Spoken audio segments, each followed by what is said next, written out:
Bueno, buenas tardes a todos, bienvenidos a este nuevo webinar, el último de esta semana, donde vamos a hablar de la aplicación de un método de mejora en la mejora de un proceso comercial. Antes de empezar, les voy a pedir si por el chat no me pueden dar un ok de si me están escuchando y si antes de que apareciera mi imagen también veían la placa inicial de la presentación. Con que me contesten 1 o 2 es suficiente. Bueno, todo ok, perfecto. Bueno, reglas de comportamiento como siempre, mantenemos nuestros micrófonos silenciados, al menos en la primera parte. La agenda del evento es que vamos a hacer vamos a describir un caso desde el principio hasta el final y después abrimos para preguntas, inquietudes, experiencias. Dado que hoy no somos tantos, digamos, hay 8 participantes hasta el momento, eh, quizás nos podemos dar el lujo, bueno, ahora hay un poco más, pero nos podemos quizás dar el lujo de si alguien quiere abrir el micrófono y contar eh, una experiencia o plantear un problema que podamos ir abordando entre todos. Así que bueno, yo en la medida que pueda voy silenciando los micrófonos y si no, traten de mantenerlos sobre todo para que sea más fácil y haya menos interferencia durante la charla. Bien, voy ahora a comenzar compartiendo la pantalla, así comenzamos a ver la presentación.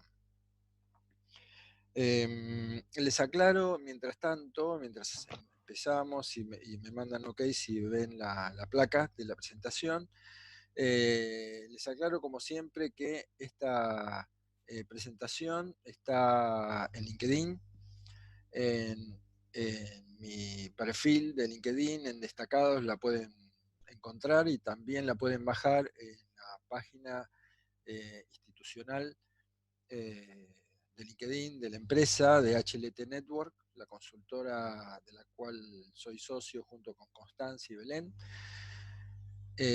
La pueden bajar desde ahí también. Y quien no tiene perfil de LinkedIn y se enteró de esto por otras vías, me la puede solicitar por mail o por WhatsApp. De hecho, aquí a un costado, a ver si señalo bien, está mi teléfono donde me pueden dirigir cualquier duda, consulta, incluso a posteriori del evento. Muy bien, solo voy a chequear si me están escuchando y si ven la presentación, así comenzamos. Si me mandan un par de OKs, perfecto, perfecto. Bueno, entonces, vamos a ver, como les dije al principio, la aplicación de 1 a 3, que es uno de los tantos métodos de mejora de procesos existentes, aplicado a la mejora de un proceso comercial. Este es un caso real. Esto sucedió hace algunos años en la ciudad de Buenos Aires. Era un cliente de verdad, un caso de verdad con números del orden de magnitud de los que vamos a ver.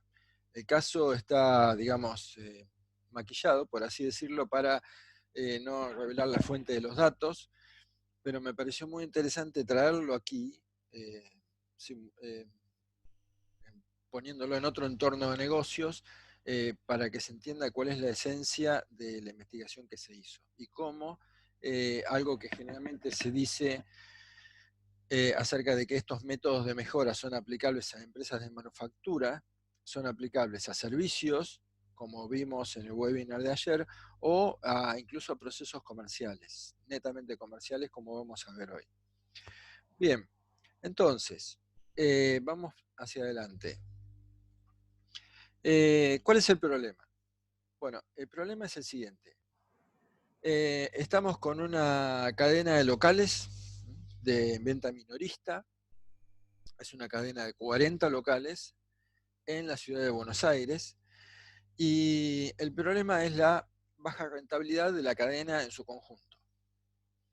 De hecho, el negocio está break-even, o sea, no da ni pérdida ni ganancia, pero lo cual significa una pérdida en términos comerciales porque, digamos, 40 locales significa 40 alquileres, muchísima gente empleada o contratada, un esfuerzo fenomenal para liquidar sueldos, administrar toda la facturación, la cobranza de proveedores. Entonces, digamos, para el esfuerzo que se pone en juego, no ganar ni perder es un pésimo negocio. Entonces, hasta ese momento, esta cadena se manejaba de la siguiente forma. Los locales se abrían o se cerraban después de analizar sus resultados durante varios meses en función de la rentabilidad. Entonces, ¿qué criterios se utilizaban para elegir la nueva localización de un local? Bueno, por ejemplo, el lugar donde se iba a localizar, el poder de compra de la población circundante, el costo del alquiler y otros factores que no están escritos acá para simplificación, pero por ejemplo el hecho de que no estuvieran lo suficientemente cerca de otros para no canibalizar las ventas entre locales de la misma firma, ¿no? Bueno, y otros aspectos menores. De todas maneras, el resultado era siempre el mismo, que la cadena no daba una rentabilidad positiva y sostenida en el tiempo. La situación actual se puede resumir de la forma que se ve en el gráfico, es decir, ahí tenemos los 40 locales y digamos, en torno al cero del centro, la rentabilidad de estos locales, donde tenemos que prácticamente la mitad de ellos estaba en una situación de break-even o bien de pérdida de dinero. Entonces, el objetivo que se planteó fue reducir la cantidad de locales de la ciudad de Buenos Aires, porque de ahí esa era la localización geográfica de los locales. En el caso real era un poco más amplio, pero vamos a circunscribirnos ahora a la ciudad autónoma de Buenos Aires, que tiene una rentabilidad negativa, que son 18 locales con una rentabilidad negativa, a un valor como máximo de 2 locales con rentabilidad negativa. Es decir, lo que se trataba de mover era la situación de un digamos, una situación en la cual casi la mitad perdía plata a que un mínimo, 5, 10% perdieran plata. Ese era el objetivo del trabajo. ¿Por qué se hizo esto de esta forma y no de la manera usual? Porque la manera usual solo daba los mismos resultados siempre. O sea, las mismas medidas daban como resultado los mismos resultados, la misma consecuencia. Entonces lo que se buscaba era algo diferente, un enfoque diferente al problema existente. Entonces, aquí pasamos a la segunda parte del análisis, que es, bueno, vamos a tratar de chequear todas las posibles causas de este problema. Y cuando hablamos de causas, entran a jugar los mitos que rodean a esto, ¿no? O sea, estamos hablando de 40 locales con, no sé, 100, 120 empleados como mínimo, con sus gerentes, su jefe, su estructura administrativa, bueno, un montón de gente opinando por sí o por no cuáles son las causas de este problema, ¿no? Acá estamos simplificando y remitiéndonos a 2 causas nada más.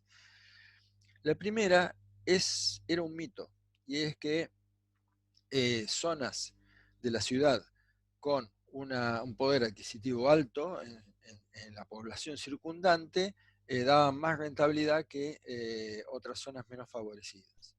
Es decir, un barrio pobre genera pérdida de plata, un barrio rico genera ganancia de plata. Más o menos, en términos muy groseros, era así el mito instalado.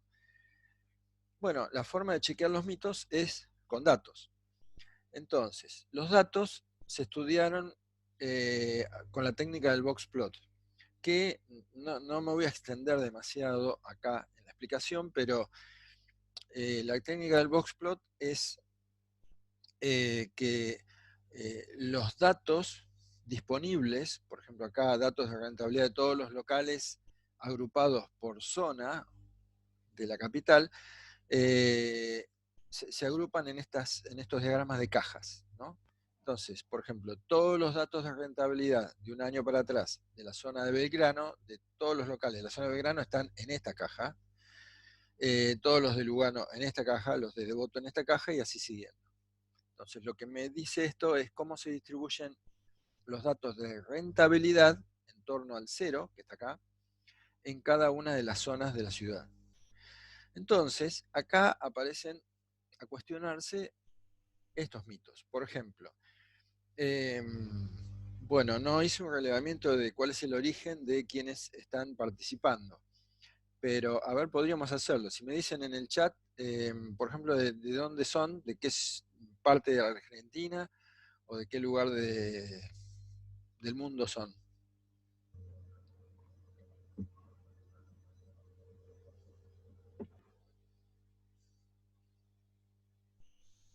Córdoba, Colombia, Caracas,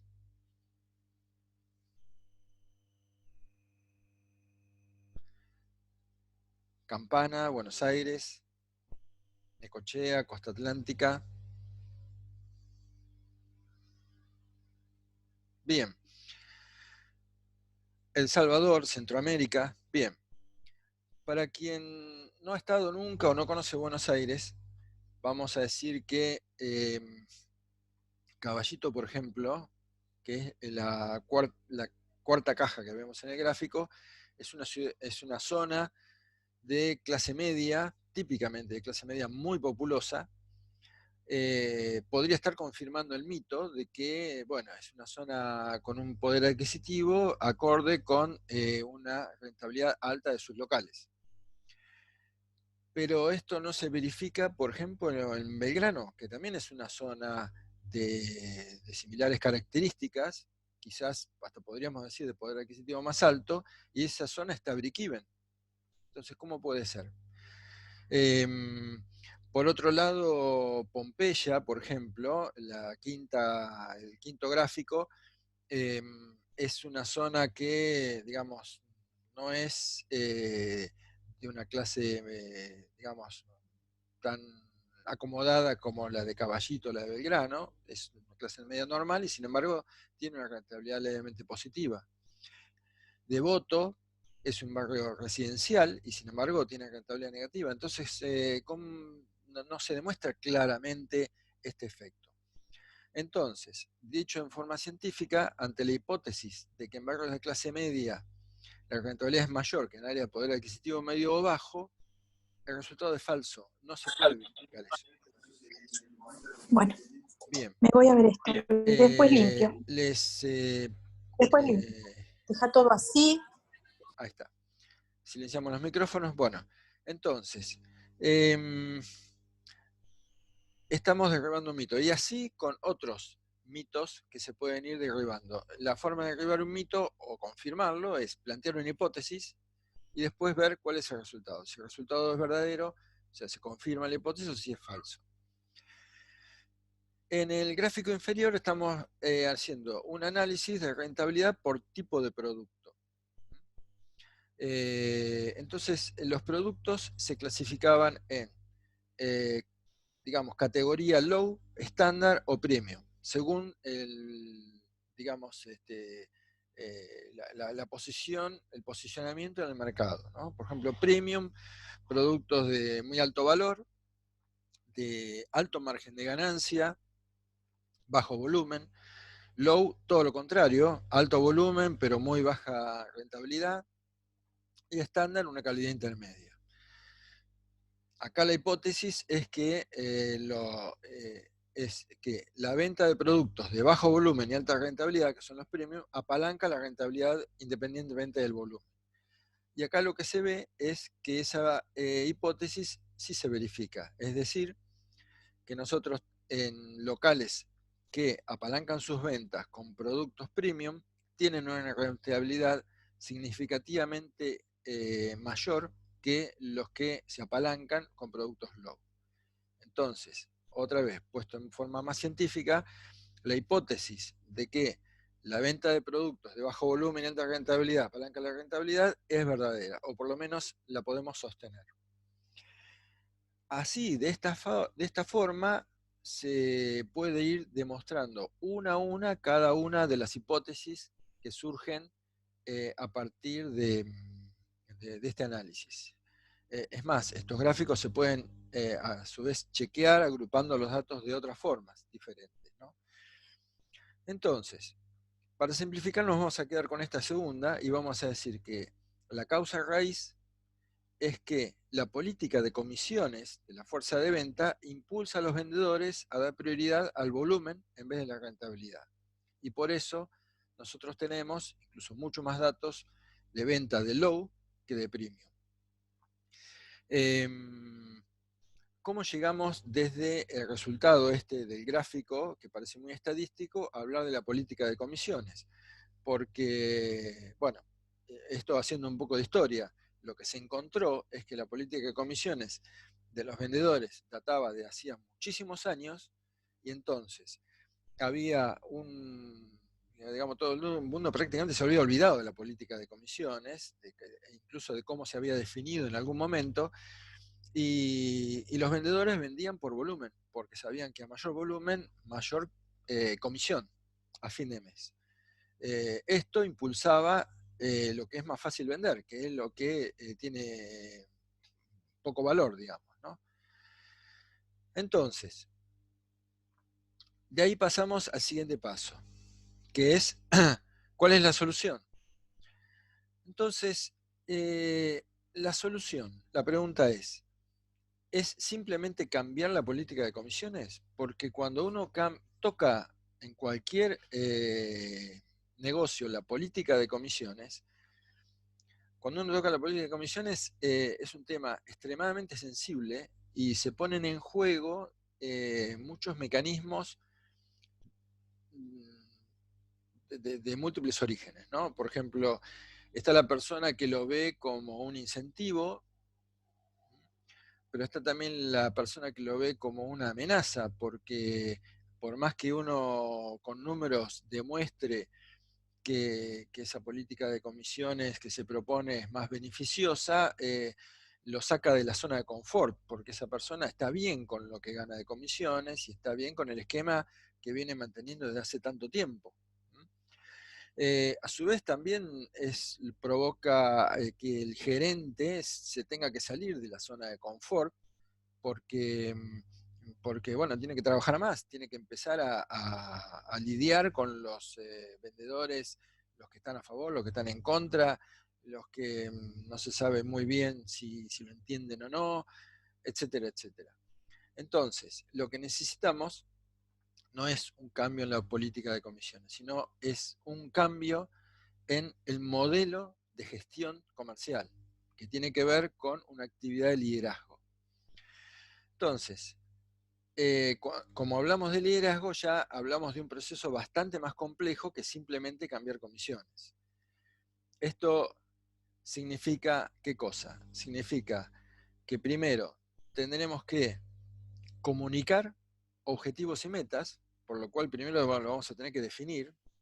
Vamos a tener que definir seguramente cuáles son esos productos premium y cuál va a ser la forma de abordar la venta de esos productos premium. Eso significa el proceso de definir objetivos y metas y comunicarlo, que ya es un proceso en sí. Después, seguramente vamos a tener que hacer la segunda parte, porque con simplemente comunicar no basta, no es los juntamos a todos un día y decimos, bueno, acá a partir de ahora los objetivos son estos, las metas son estas y se termina la historia, sino que vamos a tener que hacer un proceso de seguimiento de acciones y resultados. Es decir, vamos a tener que tener una continuidad casi diríamos, diaria de este proceso. ¿Para qué? Para chequear que los objetivos sean comprendidos por todos, que sean ejecutados por todos, que todos entiendan cómo se mueve esto. Y acá tenemos que tener en cuenta que estamos lidiando con equipos, con una fuerza de venta. Las personas no son clones unas de las otras, con lo cual hay personas que van a entender una nueva estructura de objetivos o de metas simplemente con leerlo. Otras veces otras personas van a necesitar que uno se los cuente porque son más auditivas, otras personas lo van a necesitar vivir, por lo tanto va a haber que hacerles un seguimiento personal, etc. Otro elemento de este proceso es el coaching o la auditoría y la corrección, digamos, ¿no? Es decir, seguir el proceso paso a paso e ir marcando y detectando cuáles son los desvíos y tomar esos desvíos como instancias de aprendizaje. Es decir, no simplemente tomar el desvío como, como un llamado de atención, sino detectar si un desvío o un, digamos, mal entendimiento de lo que se quiere hacer con los productos foco es debido a una persona en forma particular o a toda la fuerza de ventas. Si hay una mayoría de las personas que están marcando un desvío, seguramente hubo algún problema en la comunicación o algún problema en el seguimiento que no está siendo atendido convenientemente. Y finalmente, como una parte más de este proceso, es el tema de la comisión, que tiene que ver con el reconocimiento y la motivación. O sea, reconocer que la persona, monetariamente, a las personas que adhieren a este sistema, pero no solamente con una cuenta matemática que incide en el sueldo, eso es una parte, sino también estar observando a estas personas y destacarlos como ejemplo todas las veces que sea necesario. Todo esto es una función de liderazgo. En el webinar anterior a sobre este tema, surgió una pregunta muy interesante y era sobre una persona, un dueño de una empresa de servicios que tenía una persona que le estaba ayudando en la parte de ventas y bueno, tenía dudas sobre su eficiencia, digamos, ¿no? Sobre el resultado que le daba al negocio. Entonces, la pregunta de esta persona fue, para una empresa de la naturaleza como la mía, ¿está bien o está mal tener una fuerza de ventas? Porque hasta ese momento siempre el vendedor más importante era el mismo dueño. Y la respuesta fue, sí, nunca va a estar de más tener una fuerza de ventas. Pero sí va a ser un problema si esa fuerza de ventas no tiene liderazgo. O sea, no existe una fuerza de venta eficiente si no hay un liderazgo atrás que sostiene a esa fuerza de venta con algún modelo, con algún proceso comercial formal, como este que estamos viendo ahora, que es un proceso de 4 elementos, que es objetivos y metas, seguimiento, coaching y reconocimiento. Hay otros modelos, no es el único. Lo importante es elegir uno con el cual uno se sienta confortable y aplicarlo. Bueno, la aplicación de este modelo tuvo, en el caso que nos ocupa, antes de pasar a los resultados, algunas preguntas clave que nos podemos hacer para ver si este proceso está funcionando. Por ejemplo, ¿tienen claro los objetivos los vendedores? ¿Los objetivos están alineados con los productos foco? Es decir, estos productos sobre los cuales nos queremos concentrar para impulsar las ventas. ¿Estamos actuando con la frecuencia necesaria, hablando con cada uno de los vendedores? ¿Estamos verificando si el proceso se está ejecutando en la realidad? Yo agregaría, ¿estamos chequeando los resultados duros del negocio para ver si el proceso está funcionando? A los vendedores, a la fuerza de ventas le estamos dando el entrenamiento necesario para sostener esta nueva metodología de trabajo. Las comisiones que hemos definido realmente estimulan la venta de los productos que hemos elegido como foco para vender.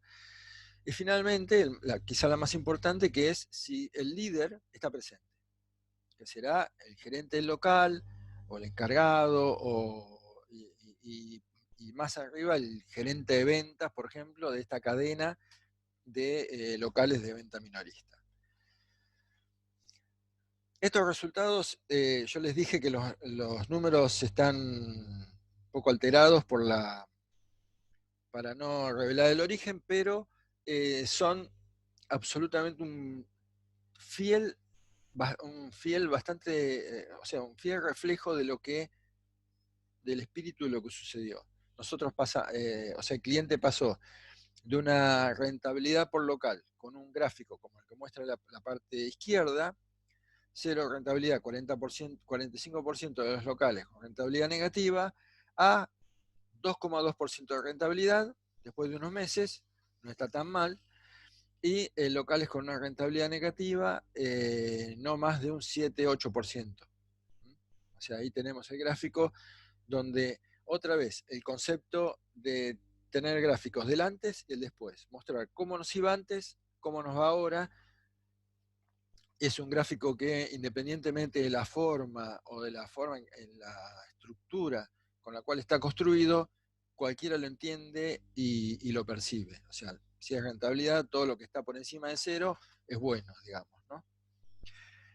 Bien. Todo esto, como siempre, como estamos hablando de metodologías formales de mejora, lo llevamos a 1-3, que es un esquema de resolución de problemas que nos permite ir avanzando en forma ordenada en este estudio. Simplemente para mostrarles, en la parte de contexto está la descripción del problema que hicimos al principio de la charla. Luego la situación actual, donde ponemos los números duros, 0% de rentabilidad, 45% de locales que pierden dinero, con el gráfico, con lo cual esto se puede leer o se puede ver simplemente, y el gráfico ya está mostrando cuál es el problema. La meta o el objetivo del trabajo, que está explicado de acuerdo a la sintaxis que siempre insistimos en todos los webinars, en las capacitaciones que damos, que es la más atinada, ¿no? Que es primero un verbo, reducir o aumentar, después un objeto, que es, en este caso, la cantidad de locales de la Ciudad de Buenos Aires, con rentabilidad negativa, desde dónde lo queremos llevar hasta dónde lo queremos llevar, que es la base, que es un valor actual de 18 locales, a un máximo de 2 locales. Entonces tenemos, ¿qué es lo que hay que hacer? Reducir. ¿Qué cosa? La cantidad de locales que pierden plata. ¿Desde dónde? Desde 18 locales a un máximo de 2. Le faltaría a esta meta para tener el marco total el tiempo, que sería, bueno, para tal fecha o para dentro de tantos meses. En la parte de análisis estamos colocando la parte más sustanciosa del análisis, ¿no? O sea, cuál es el gráfico que mejor nos mostró cuál era la causa del problema y la causa raíz que lo acompaña. Acá quiero detenerme en un punto que es muy importante, ¿no? Y sobre todo en este que nos ocupa, que era un caso de un negocio de un volumen muy importante y por lo tanto, mucha gente involucrada. Fíjense que acá pusimos en el análisis lo que resultó como, digamos, de más ayuda para descubrir la causa, o una de las causas. Pero no pusimos los gráficos que muestran cómo fuimos volteando mitos. Y esto está hecho así a propósito. ¿Por qué? Porque muchas veces los mitos son sostenidos por personas o áreas de la organización que tienen mucha experiencia y que han construido ese mito a partir de la experiencia que ellos mismos han hecho. Entonces, cuando uno con datos desarma los mitos, tiene que tener especial cuidado de no dejar como digamos, expuestas a las personas que lo sostenían. Lo que conviene siempre es mostrar cuál fue la clave para descubrir lo que permitió avanzar al proyecto y no aquello que permitió desnudar los mitos que no tenían fundamento. ¿Y por qué hacemos esto? Porque sobre todo en una organización grande, y esto también vale para las pequeñas, si nosotros dejamos heridas a las personas que sostenían esos mitos, después vamos a perder soporte al momento de implementar las acciones, porque es muy probable que esas mismas personas sean las que después necesitamos para que nos ayuden a implementar las soluciones. En propuestas o contramedidas, bien, desplegar el modelo comercial basado en los 4 pilares, que es comunicar objetivos, ajustar el plan a través de un seguimiento, construir las competencias necesarias y comisionar y motivar a la gente. La confirmación es el diagrama que se complementa con el otro, mostrando un antes y un después, con los números duros acompañándolo, y la parte final, el seguimiento, que es qué es lo que vamos a hacer para sostener estos logros. Bueno, por empezar, cambiar el protocolo de actuación de la fuerza de ventas a través de establecer ciertos comportamientos o hábitos que hay que tener al momento de concretar la venta. Y por otro lado, algo que es casi debería venir ya preimpreso en estos A3, es hacer un seguimiento muy fino del resultado por 12 meses, para estar seguros de que la mejora se sostiene o incluso se apuntala aún más. Y el campo que es no menor, que son los aprendizajes. En este caso, el gran aprendizaje fue que la política de comisiones estaba descuidada u olvidada y no se tenía real conciencia del peso que tenía en la decisión del vendedor, siendo que al fin y al cabo el vendedor es la persona, la única persona de la organización que está todo el tiempo de cara al cliente, ¿no? Y es la que tiene el poder de influenciar al cliente a través de la confianza que inspira, de su apariencia, de su simpatía o empatía con el cliente, etcétera, etcétera, para influenciar la venta. Bien, como siempre, pasamos ahora, después de la aplicación, abrimos el juego para que puedan plantear las preguntas que quieran. Prometo responderlas, al menos las que pueda, si no quedarán para después, o exponer sus propias inquietudes, ¿no? Lo pueden hacer por el chat, o si no, si hay pocas inquietudes, bueno, si alguien quiere abrir su micrófono también puede hablar sin ningún problema.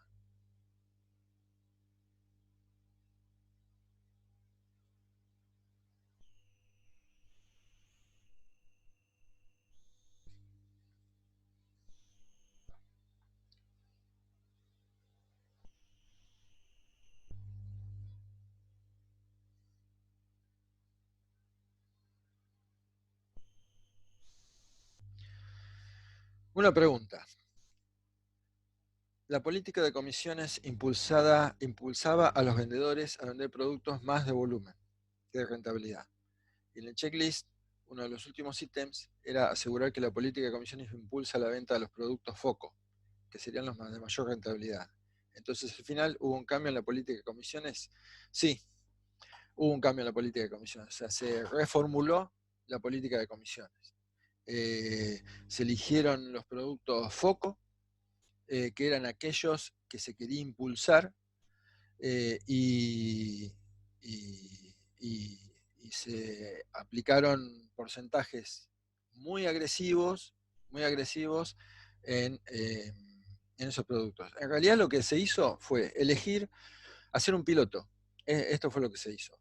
Se eligió un piloto de 5 locales, y en esos 5 locales en particular, anunciando que era un piloto, que era una prueba, que bla, bla, bla, bla, bla, bla, y asegurando que digamos, si el piloto fracasaba, a los vendedores se les iba a respetar la comisión promedio que cobraban todos los meses, o sea, para que minimizar el problema de la resistencia, ¿no?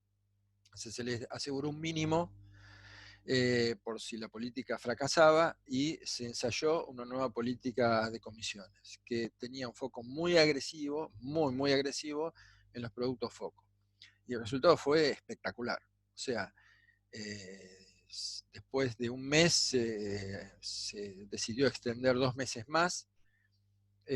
Los vendedores estaban muy enganchados y al segundo mes ya los otros locales se estaban preguntando por qué ellos estaban afuera de esta política. O sea que así fue como se procedió. Y una cosa muy importante es entender que aunque sea revolucionaria, aunque sea, digamos, aunque cambie totalmente el estado de cosas, es entender que y transmitir también la fuerza de ventas que la nueva política tampoco va a ser para siempre. O sea, bueno, es algo dinámico. Ahora vamos a poner foco en estos productos, pero mañana si tenemos pensado un lanzamiento de una nueva línea, y bueno, moveremos la política para acompañar ese lanzamiento, ¿no?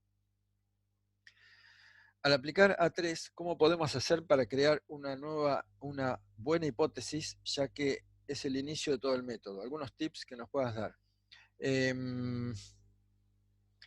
Bueno, una pregunta difícil. En general, no sé, tips. Yo les cuento cómo procedo en general. Lo que siempre busco hacer es un diagrama de espina de pescado, un Ishikawa, con un grupo diverso, para tratar de que salga todo lo que hay, todo lo que puede ser, todas las posibles causas, y ensayar hasta la última instancia todos los porqués posibles, hasta que se llega a hasta que, digamos, quitamos las capas de la cebolla hasta llegar al centro.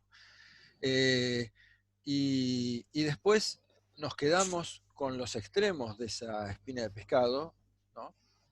Y empezamos a tejer hipótesis sobre eso. Entonces, ante cada frase de un Ishikawa, uno lo que puede hacer es plantear la hipótesis. Decir, bueno, a ver, esto, ¿cómo lo escribimos en forma de hipótesis? Y después tratamos de demostrarlo. Esa sería más o menos la técnica, ¿no?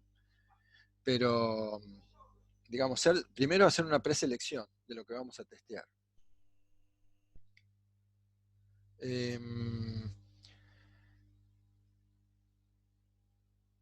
Bueno, Hernán agradece. ¿Alguna pregunta más? Mientras surge alguna pregunta, yo quería comentar, por ejemplo, una experiencia personal que tuve, ¿no? Que muestra hasta qué punto la política de comisiones por sí sola no sirve. Hace años, unos cuantos, decidimos comprarnos una computadora familiar. No había ninguna computadora en la familia, o sea que estoy hablando de muchos años, y decidimos comprarnos una Mac, así sin escalas, ¿no? De 0 a una Mac. Entonces fuimos a un local, porque nos fascinaba la Mac, porque nos gustaba, porque era linda, ¿no? Entonces preguntamos, el vendedor nos atendió y nos preguntó para qué queríamos la computadora. Entonces le explicamos que con mi esposa fuimos, ¿no? Y el mayor de mis hijos, que era el único que teníamos en ese momento, el más chiquito. Entonces, el vendedor nos preguntó para qué le queríamos, le dijimos, sí, es para un uso familiar. Ah, no, pero esto no les va a servir. Entonces nos mostró otra máquina. Bueno, le dimos las gracias y nos fuimos. Y nos fuimos en un shopping, abajo al local de Mac, y compramos al contado una Mac, porque teníamos la plata en el bolsillo. Entonces, ¿cuál es el aprendizaje? El aprendizaje es que ahí probablemente faltaba un proceso, porque seguramente el vendedor no le convenía mucho la comisión que le dejaba la Mac. pero igual se perdió una venta. Entonces, digamos, la comisión sola no sirve porque en ese caso el local perdió una venta y una venta importante, aunque la comisión del vendedor no fuera todo lo sustanciosa que era para otros productos, y aunque la rentabilidad para el local no fuera todo lo sustanciosa que tenía para otros productos. Entonces, eso demuestra en qué medida un, un proceso tiene que acompañar la implementación de una política de ventas de, más allá de una simple comisión.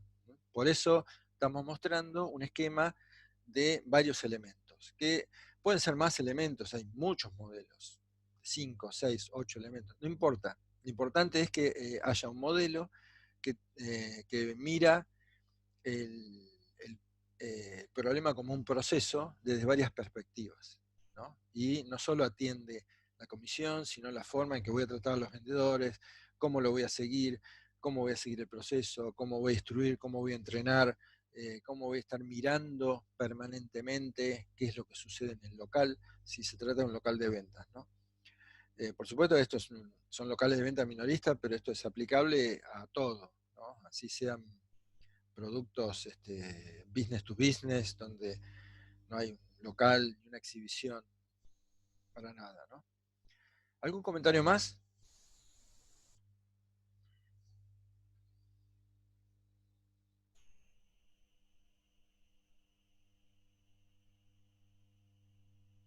Esto en realidad se resolvió con un proyecto Six Sigma, no fue un A3 específicamente. Acá está mostrado como un A3 porque la verdad que resume fantásticamente cómo es el proceso de pensamiento, ¿no? La secuencia. Pero en realidad se hizo con Six Sigma porque la cantidad de datos a analizar era muy grande, eran muchos meses de rentabilidad, se trató de una empresa bastante organizada, había rentabilidad por producto, tickets por local, por vendedor, bueno, había una súper abundancia de información y entonces había que hacer un análisis bastante fino de datos para no, y además validar cuáles eran los datos que servían y cuáles eran los que no servían para validar cada una de las hipótesis, ¿no? Hay un comentario, agradezco mucho este tema, ya que actualmente en la empresa donde trabajo estamos definiendo una nueva política de comisiones, donde podemos integrar las ventas online en tiendas físicas. Al final, el objetivo debe ser la satisfacción del cliente y del servicio. Sí, solo como sugerencia, diría de prestar mucha atención a esto, ¿no? Al proceso que va a acompañar a esa política de comisiones. Uno muchas veces se mete de lleno en la fórmula, ¿no? Cómo, qué porcentaje ponerle a cada cosa, la apertura, o sea, es como que uno se pierde en el Excel y pierde visibilidad de los otros aspectos, como hablábamos recién, ¿no?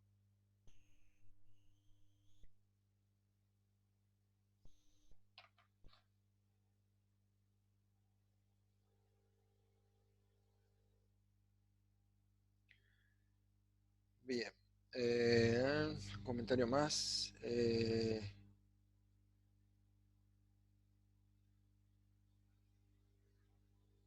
Bueno, cualquier cualquier duda con respecto a este tema, siempre lo pueden hacer en forma directa por WhatsApp, que es la vía más directa hoy, casi más que el email.